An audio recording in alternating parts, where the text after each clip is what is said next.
דיברתי אותי.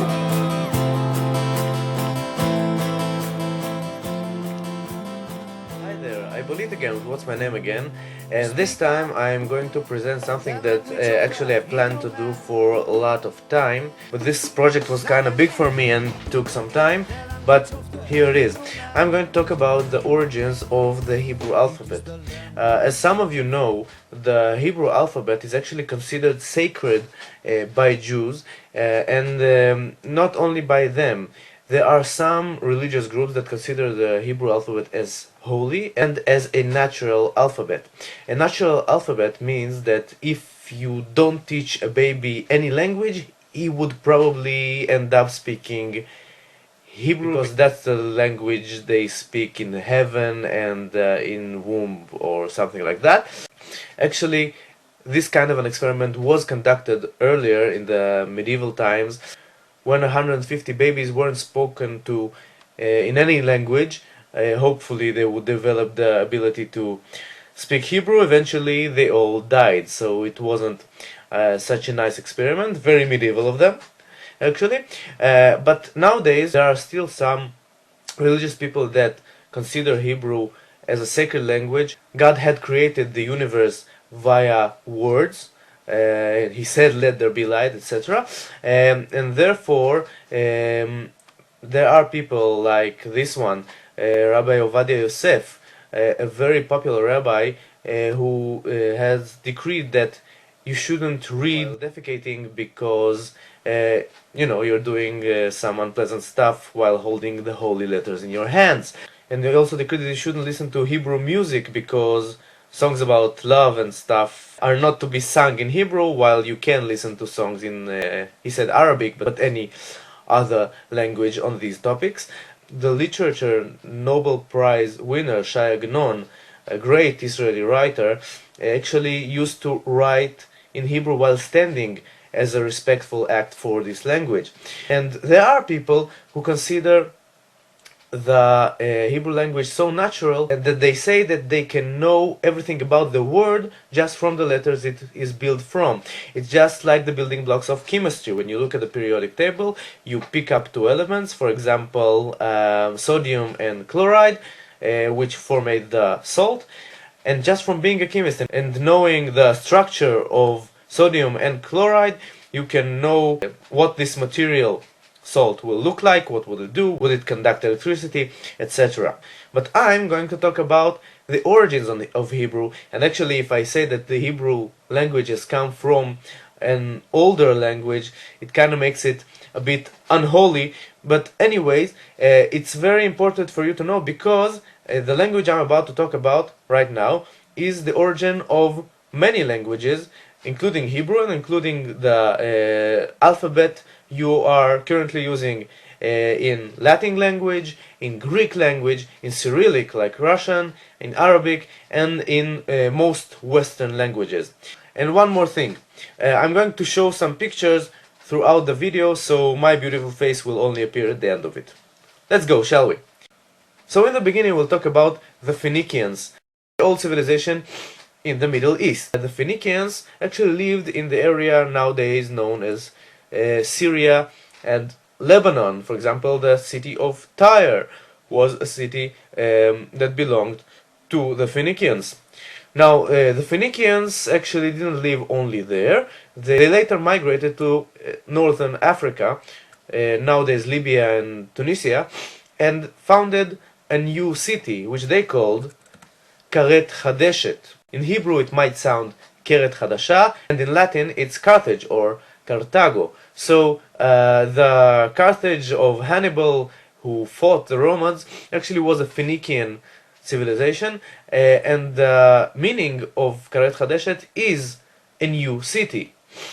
Later on, they occupied another territory which we know as Spain, and they gave it the name we use nowadays. The name Spain or España comes from the Phoenician name Shfanim, island of Domans.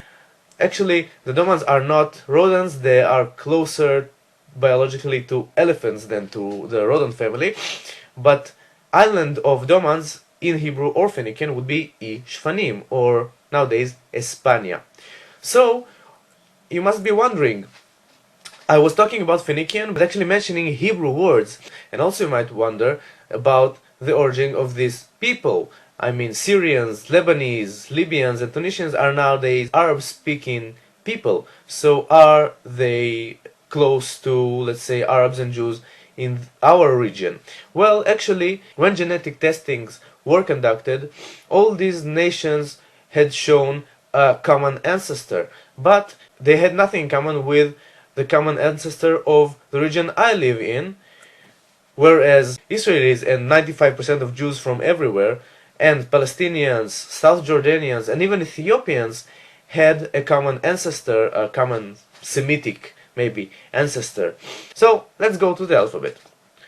Aleph. Aleph is the first letter in Hebrew too, and in Greek you may call it Alpha.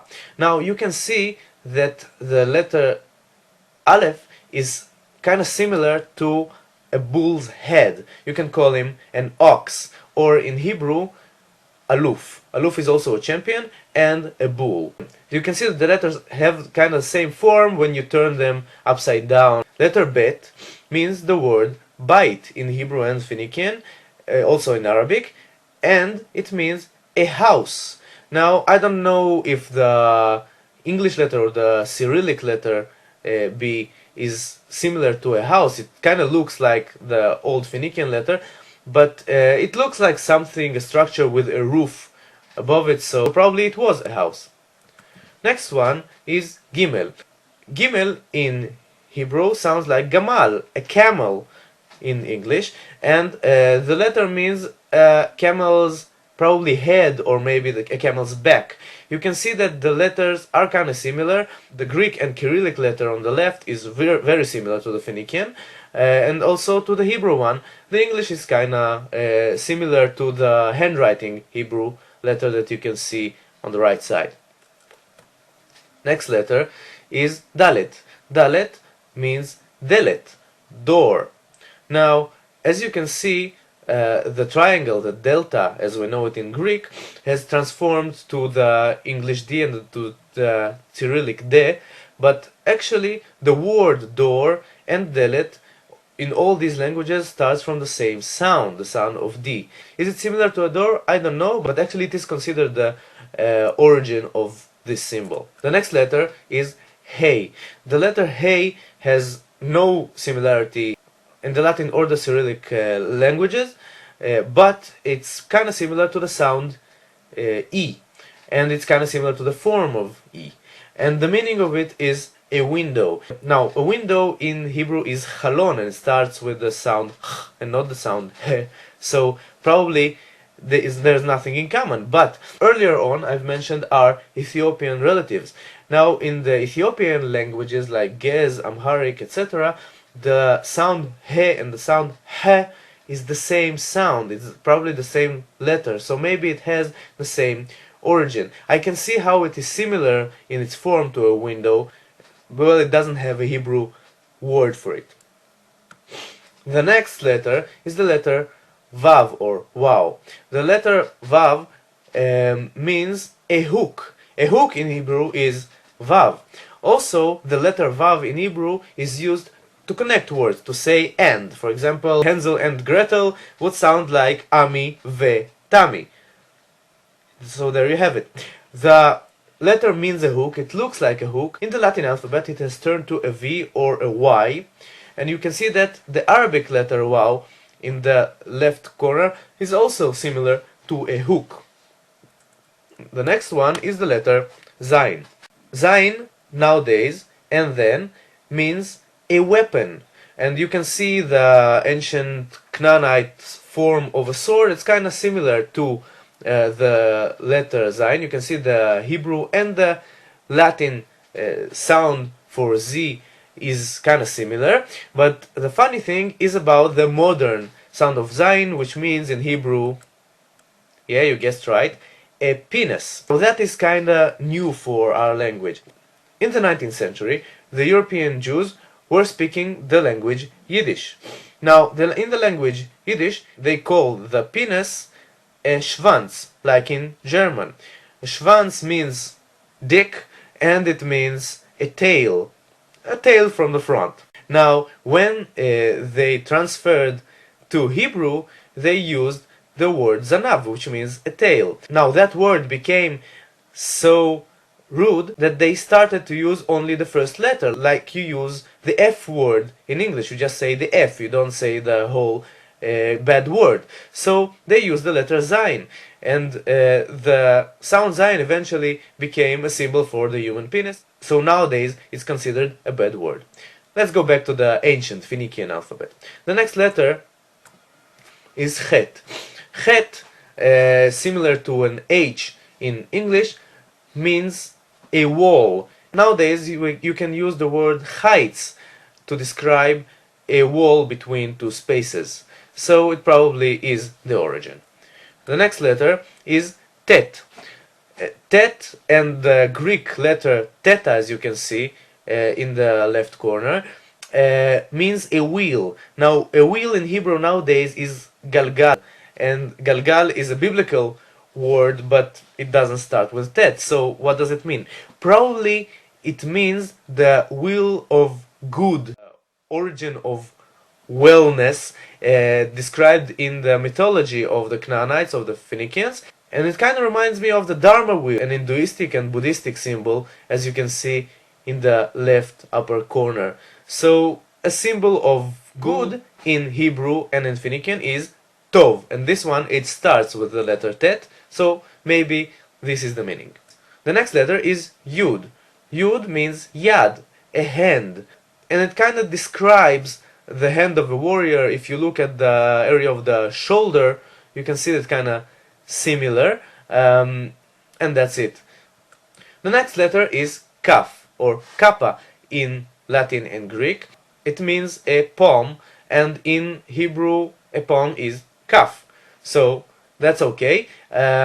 One thing to say about the Latin letter K, actually it's not a Latin letter. The Latins use the letter C for everything, and C is kind of similar to the Hebrew letter. K was added later to the Latin language to transcript words from Greek origins. The next letter, Lamed. The letter Lamed, or the sound L, is very similar in many languages, Hebrew, English, and Arabic on the left side. The meaning is a goad, a stick you use to guide your cows, and in Hebrew this stick is called Melamed. Melamed is a teacher, but if you consider a teacher as someone who guides his students, it makes sense. The next letter is Mem. Mem means Maim, water. Maim in Arabic, Maye, in ancient Egyptian, Ma, and as you can see it has something to do with the form of the waves, and in English it turned to the letter M, but also the words water or wave start with the letter W that kind of looks wavy, like an upside down M, so I think it has something to do with the meaning of the letter. The next one is Nun. Nun means a snake, Nachash in Hebrew. As you can see, the form of the letter is very similar to a snake. The next letter is Samech. As you can see, the Phoenician letter has nothing to do with the form of the modern Hebrew letter. It's kind of similar to the Latin S, and that actually means a ladder. A ladder in Hebrew nowadays is Sulam, starting with the letter Samech, but actually it might mean the original word Somech. Somech is hung upon something. The next letter is considered the most ancient letter of all alphabets. The letter Ain means an eye. An eye in Hebrew, Arabic, and Phoenician is Ain. Now the form of the letter is similar to the Latin letter O. The letter O describes the movement of the mouth when you say O.